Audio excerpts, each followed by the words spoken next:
नमस्कार, मैं मुकेश कुमारी, व्याख्याता बियानी गर्ल्स बीएड कॉलेज। आज का मेरा विषय है टैगोर का शैक्षिक दर्शन। टैगोर के जीवन दर्शन के विकास पर जिन तत्वों का प्रभाव पड़ा है उन तत्वों का प्रभाव उनके शैक्षिक दर्शन पर भी पड़ा है। टैगोर के जीवन दर्शन का और शैक्षिक दर्शन का घनिष्ठ रूप से संबंध है। टैगोर के जीवन दर्शन पर पाश्चात्य शिक्षा शास्त्रियों का भी गहरा प्रभाव पड़ा है। टैगोर ने अपने अनुभव के आधार पर शिक्षा के रहस्यों का ज्ञान प्राप्त किया है और उन्होंने उस समय की शिक्षा पद्धति में जो दोष थे उन दोषों को दूर करने के लिए अनेक पद्धतियों का विकास भी किया है।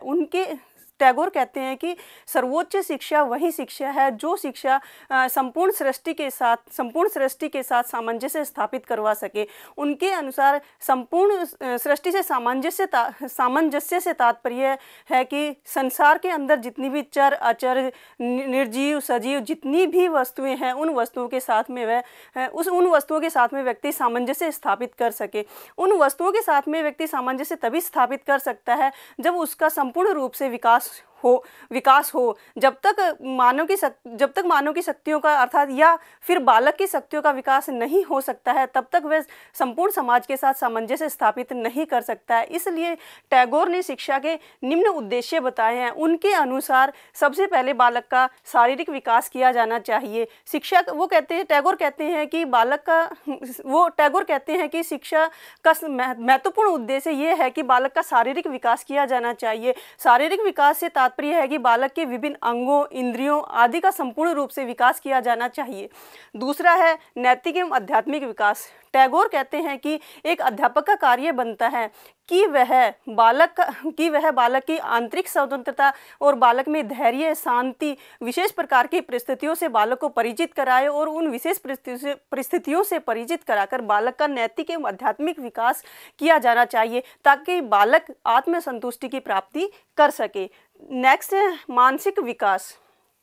टैगोर कहते हैं कि बालक का शारीरिक विकास के साथ साथ बालक का मानसिक विकास भी किया जाना चाहिए, क्योंकि शारीरिक विकास में विभिन्न अंगों का विकास किया जाता है। मानसिक विकास के द्वारा बालक को वर्तमान परिस्थितियों से अवगत करवाया जाना चाहिए, वर्तमान वातावरण से परिचित करवाया जाना चाहिए, जिससे कि बालक का मानसिक विकास किया जा सके। क्योंकि मानसिक विकास बालक के लिए महत्वपूर्ण है। जब तक बालक का मानसिक विकास संपूर्ण रूप से नहीं होगा तब तक वह समाज के साथ सामंजस्य स्थापित नहीं कर सकता है। नेक्स्ट है सामाजिक एवं अंतर्राष्ट्रीय विकास।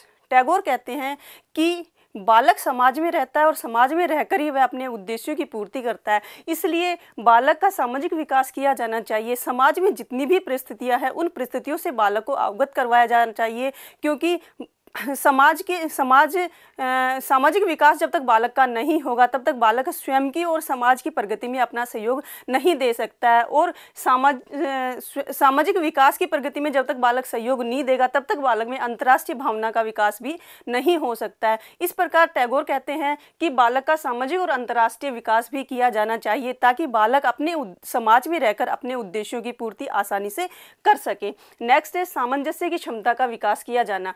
टैगोर कहते हैं कि बालक के अंदर सामंजस्य की भावना का विकास किया जाना चाहिए, क्योंकि सामंजस्य की भावना का जब तक बालक में विकास नहीं होगा तब तक हमारी शिक्षा का उद्देश्य पूर्ण नहीं होगा।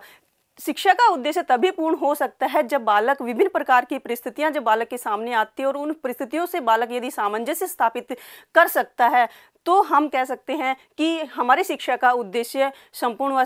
टैगोर कहते हैं कि शिक्षा का उद्देश्य तभी पूर्ण हो सकता है जब बालक का संपूर्ण विकास किया जा सके। यदि बालक का संपूर्ण विकास नहीं होता और संपूर्ण विकास के अंतर्गत आ जाता है मेन वो जब टैगोर जी ध्यान देते हैं वो कहते हैं कि बालक का नैतिक और आध्यात्मिक विकास किया जाना चाहिए, क्योंकि नैतिक और आध्यात्मिक विकास इस प्रकार का विकास है जिससे कि यदि बालक के सामने परिस्थितियां विषम से विषम परिस्थितियां भी आ जाती हैं और बालक का नैतिक और आध्यात्मिक विकास यदि उचित प्रकार से किया गया है तो बालक उन विषम परिस्थितियों का भी आसानी से सामना कर सकता है। इस प्रकार टैगोर का जो शिक्षा का उद्देश्य है वह मौलिक है तथा नवीन परिस्थितियों के अनुसार उन्होंने अपनी शिक्षा के उद्देश्य बताए।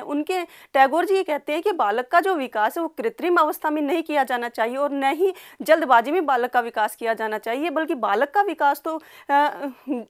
विकास उन स्वाभाविक परिस्थितियों में किया जाना चाहिए जिससे कि बालक के सामने जो भी परिस्थितियाँ आएँ, उन परिस्थितियों का बालक आसानी से सामना कर सके और समाज में रहकर वह सभी प्रकार की विषम परिस्थितियों से अपने का सामना आसानी से कर सके। इस प्रकार टैगोर का जो शैक्षिक दर्शन है वो नवीनता एवं मौलिकता लिए हुए है। Thank you for watching this video. Please share and subscribe.